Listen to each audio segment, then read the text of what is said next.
तो गाइस आपको कब से बोल रहा था, ये वीडियो जैसे बना रहा था मैं कि थोड़ा टेंशन फ्री रहो और थोड़ा मूड डाइवर्ट करो अपना।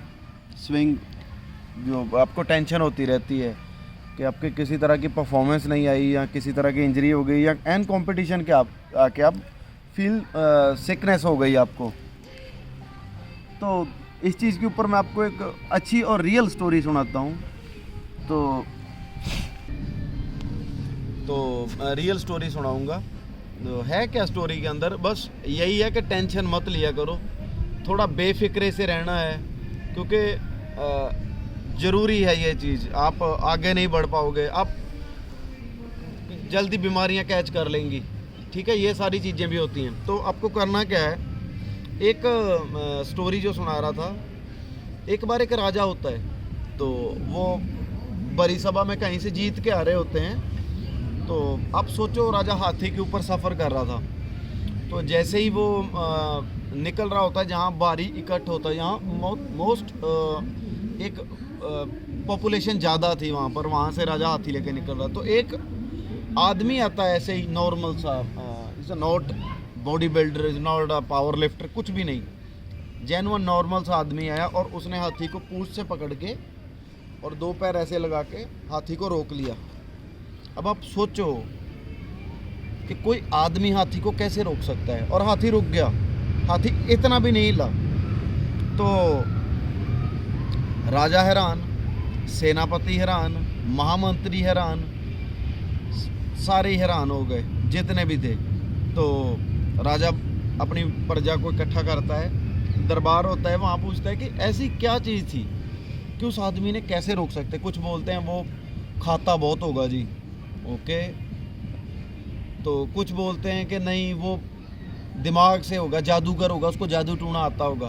तो राजा सहमत नहीं हो रहा था इन सारी चीज़ों से। कुछ बोलते हैं वो पहलवान होगा, कुछ और बोलते हैं, बहुत कुछ बोलते हैं। तो राजा ये सारी चीज़ों से सहमत नहीं हो रहा होता। तो इधर ऊपर कर, तो फिर राजा बोलता है जो बंदा ये साबित कर दे कि उसने हाथी को कैसे रोका, मैं उसको इनाम दूंगा, बड़ा इनाम दूंगा। तो एक नॉर्मल आदमी बोलता है, बोला मैं करता हूँ राजा जी, ये काम मैं करता हूँ, मेरे को दे दो आप। तो रियल स्टोरी है इसलिए आपको बता रहा हूँ। तो होता क्या है, वो आदमी को ढूंढ के लेके आते हैं, बोलते हैं तेरे को पता है कि राजा जी ने तेरे लिए क्या घोषित कर दिया है कि तेरे को एक महल के अंदर दिया है, वो तेरे को 40 दिन लगातार जलाना है।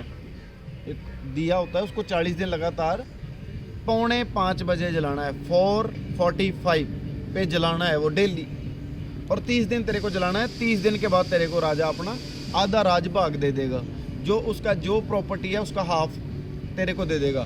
तो वो बहुत खुश होता है। वो क्या करता है कि वो बिना एक भी दिन कट मारे या बिना एक दिन मिस किए वो डेली उसको जाके जलाता है दिए को 4:45 बजे। 4:40 पे जाता है, देन माचिस से वो दिए को जला देता है। तो रोज़ जला रहा होता है, रोज़ जलाता है। एंड वाले दिन जब लास्ट डे होता है, तो 4 बजे वो जो आदमी था जो बोला कि मैं पता कर दूंगा इस आदमी ने कैसे रोका था, वो आदमी बोलता है राजा जी आज तैयार हो जाओ, आप सेम वैसे ही हाथी लेके निकलो। तो राजा हाथी लेके निकलता है। जब हाथी लेके निकलता है तो उस आदमी के पास वो पहुंचता है, बोला आज फिर राजा जी जा रहे हैं, जैसे तूने उस दिन हाथी रोका था वैसे ही आज रोक के दिखा दे, तो आज तेरे को वैसे भी उस राजा की प्रॉपर्टी का हाफ मिल जाएगा। तो वो जाता है भाग के, और उसके दिमाग में ये भी होता है कि 4:45 पे मेरे को दिया जलाना है, और टाइम हो जाता है 4:40, 5 मिनट बचते हैं उसके पास। टेंशन हो जाती है, सिर्फ दिमाग में एक टेंशन। वो करता क्या है, बहुत कोशिश करता है हाथी रोकने की, बहुत कोशिश करता है, बहुत ज़्यादा, हाथी रुकता नहीं है।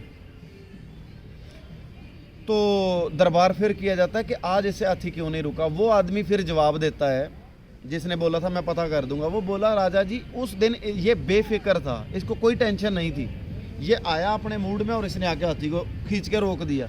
जब आदमी को टेंशन नहीं होती, कुछ भी काम आप टेंशन फ्री रह के करते हैं तो आप बहुत ही अच्छे तरीके से कर देते हैं, आप अपना 1000% उसमें दे देते हैं। अगर आपको इतनी भी टेंशन है, छोटी से छोटी भी टेंशन, उसको यही टेंशन थी कि मेरे को दिया जलाना है 445 पे, और 440 पे उसको ये भी रोकना था, उसके मन में दिया चल रहा था उस टाइम पे, ना कि हाथी को रोक पा रहा था वो। तो वही चीज़ है, आपके मन में भी कोई दिया ना जलने चाहिए। आप जिस काम को भी करते हो बेफिक्रे रह के किया करो, और थोड़ा सा बेफिक्रा रहा करो। फील, मैं नहीं बोलता कि आप अपने फ्यूचर के बारे में मत सोचो, आप ज़रूर सोचो। आपको तरक्की करनी है, आपको गेन करना है बहुत कुछ, आपको जो बोल लेते हैं लाइफ में बहुत पैसा कमाना है, कमाओ, बट थोड़े बेफिक्रे भी रहा करो। तब आप बीमारी से फ्री रहते हैं, तभी आप अच्छा सरवाइव कर जाते हैं, लंबी देर सरवाइव कर जाते हैं। दिल से बताऊं तो यार, मेरे ऊपर भी काफ़ी एलिगेशन भी आए थे, किसी तरह के डोपिंग के हो गए या वो। अगर मैं थोड़ी बहुत खुश रहता हूं, गेम करता हूं, तो थोड़ा बेफिक्रे रहने की कोशिश करता हूं। तो ये सबसे मेरा मैसेज है ये, आप कोशिश करें, जब आप बेफिक्रे रहते हैं, आप किसी भी काम को सही अंजाम देते हैं, आप उस काम को अपने 1000% से करते हैं, पूरी शिद्दत के साथ, ईमानदारी के साथ करते हैं, बेफिक्रे रह के करते हैं, तो आप उस काम को 100% डन करोगे। जब आपके मन में टेंशन है तो आप नहीं कर सकते। तो कोशिश करो बेफिक्रे एंड हैप्पी रहो, सबसे बड़ी बात यह है, टेंशन फ्री रहो। ओके, कैसी लगी स्टोरी? और ये रियल स्टोरी है, मैंने थोड़े दिन पहले ये सुनी थी, एक बुक के अंदर पढ़ी थी।